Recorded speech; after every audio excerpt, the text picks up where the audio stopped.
Welcome to our traveling show. We are coming to you live with our virtual conference series is now on the road. We are on the road and our first stop is Las Vegas, and we're here with Kalea, Wright? Yes. For Kalea KSW Social Media Management. KSW Social Media Management. Who is actually Afro Unicorn's social media management company. We locked in. It is not like, I don't know who she is, but you know, it is what it is. So anyways, Kalea, thank you for coming. Thank you for coming. So the first question is, it's a traveling road show. So I just wanted to know, like, where are you from? And just so where are you from? I'm originally from Detroit, Michigan, east side of Detroit. All right, 313. 313. What up, yes. though? What up, though? Okay, so so we're in Vegas now. So how does it compare to Vegas? Honestly, I feel like Detroit gets a bad rap, but all of my hustle mentality came from living in Detroit and just kind of wanting to get from the east side of Detroit. So being in Vegas, even though it's like Sin City and it's so fast, it feels really slow here. You know what I mean? Because it's not like the hustle and bustle and the grind and you got to go get it. So it almost feels like if I was the type of person to go outside, because I'm not, then I could take over the world. Right. Okay, well, that's cool. All right, so let's get into our questions.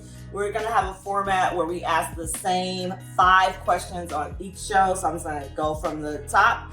What inspired you to become an entrepreneur? I wanted more. I did the whole go to college, climb the corporate ladder, and I have 2 master's degrees, and I was always told that even with my 2 master's degrees and all of my experience, that it was something about me or my personality that just wouldn't let me get to the top or be the boss mentality, or be in the boss position. When my father died, I realized that he had spent all of his life doing the things he was supposed to do. He did a little other stuff, but he did all the things he's supposed to do, and I don't feel like he died fulfilled. So I had like a quarter life crisis, and I was like, I'm gonna do what I want to do. And what I wanted to do was I wanted to be the boss. So what can I do? So I found a hobby that I liked. I figured out how to monetize it. At first it was just so I could pay our phone bill and not struggle and be check to check. And then my husband was like, you got something here. And I followed people like April. I got a coach, and I turned it into 6-figure business. Boom. All right, so what challenges have you faced in your entrepreneur journey? The biggest challenge for me is balancing like family, personal, business life. You go from working a 9 to 5, and it's like I clock in, I clock out. I worked in corrections, so it was you do your 8 and you hit the gate, and you just leave the rest of it at work. You know, I'm never able to leave anything at work, especially because I work in social media. Sometimes in my head, I'm like, well, it's just social media. I could do this for a minute, and then it turns into an hour. I am a wife. I've been married for 16 years. We have 2 children and 1 on the way. Congratulations.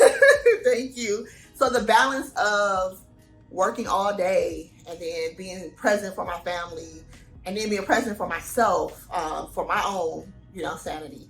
That has been my biggest struggle. Okay, so that's very understandable. You know, I'm a single mom of two amazing Black little boys, and I run Afro Unicorn, and I have a couple of other businesses, so definitely understand balance. So for you, what strategies have you used to overcome these challenges?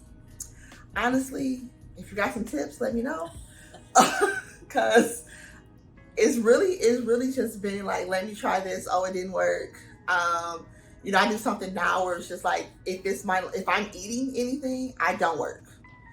That's my time. So just let me sit here and enjoy whatever I'm doing. And then I try to, when my daughter gets out of school, at least be there for the first hour of her day to hear about her day and to make sure that like we cook dinner or eat dinner together, and then we, have conversations. In the future, I plan to, like, for my husband, like, we don't do like traditional date nights. It's always like family nights. So I want to start doing things where it's just me and him. But yeah, I haven't figured it out yet. But you know what to do. Let me know. It seems like you're on your way Yes. with. You basically said one thing you do is you're on Do Not Disturb when you're eating. You make sure you give that hour to your daughter when she gets home from school, and that you're going to incorporate date night. So it seems like you do have a strategy. I have a strategy. I'll give y'all an update if it works. Yeah, but it seems like you do have a strategy. And for me, it's just like grace, like just giving myself grace and realizing that I don't have to do everything right now. That's hard too. You know me. Yes. I am if it come through, I want to respond right then and there. And I think part of that is the superwoman mentality that a lot of us have been taught. Like, it's like, oh, you want to be the boss? Nah, be the boss. You know what I mean? And we don't realize that, like, someone told me when you start a business, you should think of it like when a white man starts a business, where they're like, this is a business I'm going to build. Now, who am I going to hire to build it out? We don't think that. We're like, this is my idea. This is my baby. What do I have to do it? Right. So there's a book, Who Not How, that was recommended to me. And I read that book like towards the end of last year. And I was like, okay, bet I got it. I got to find more people to do, and not the who's, and not me trying to figure out the how I'm going to get it done. Because then you'll end up in burnout. Yes.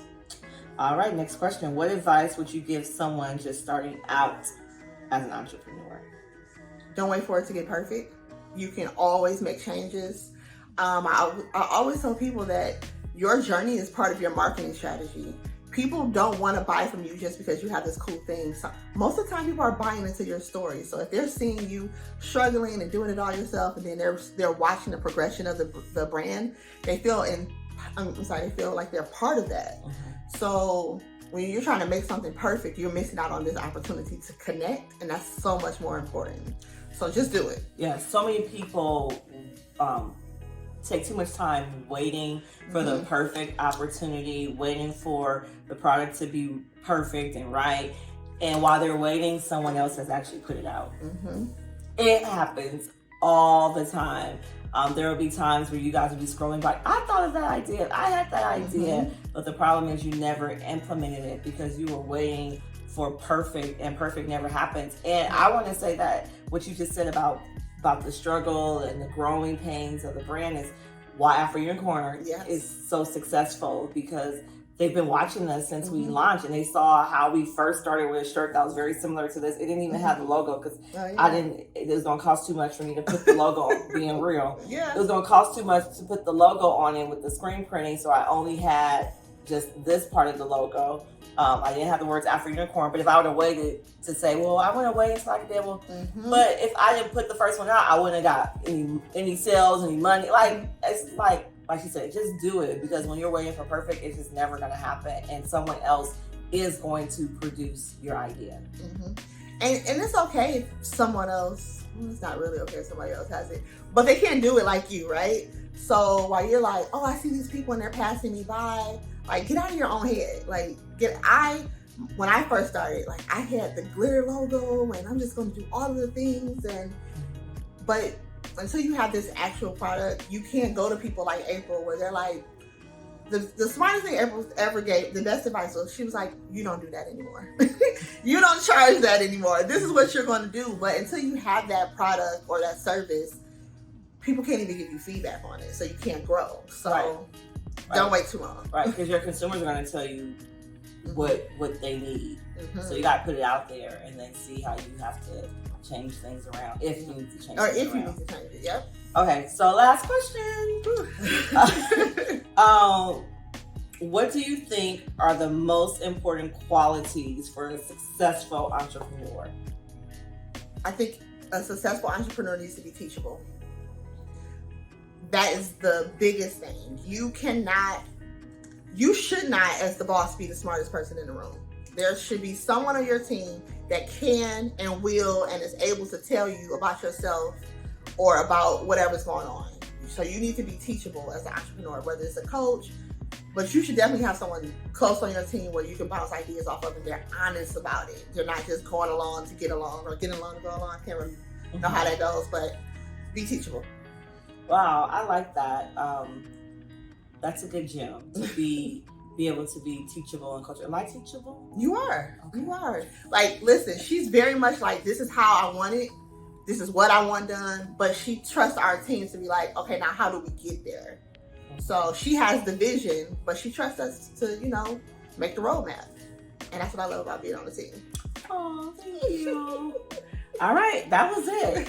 We got Not too bad. We got all our 10 5 minutes? questions Yeah. out in 10 minutes. Yeah. It's probably be a full 15 minute. 15 minutes once you show, break it down. Once Yeah. we break it all down. Yeah. But I think we gave y'all some gems here. As far as the gym is to be teachable. She struggles with balance, but she has placed strategies in place as far as her time and putting things down. And then the advice that she would give someone else starting out as an entrepreneur. What was it? Just do it. Yeah, just do it. Just do it. All right, so we're all good. So thank you. Thank you for Kalea, having me. joining. Oh, how can they find you? You can find me at kswsocialmedia.com. On all socials, it's KSW Social Media. Yeah, that's it. I make it real easy for you. You know what we really didn't talk about? What kind of services do you provide? Oh, right. Okay.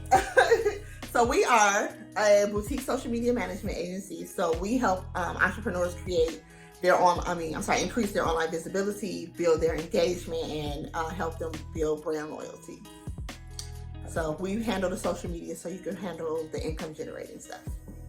That's right. Social media is income generating. It is. It can, but it's very much top of funnel, and we can talk about that later. Okay. Follow me on social. Follow so her you can, on social. Yeah. Tap in. All right. Well, we're live from Vegas. Thank you for tuning in, and we'll see you in the next city. Yeah. All right. Bye.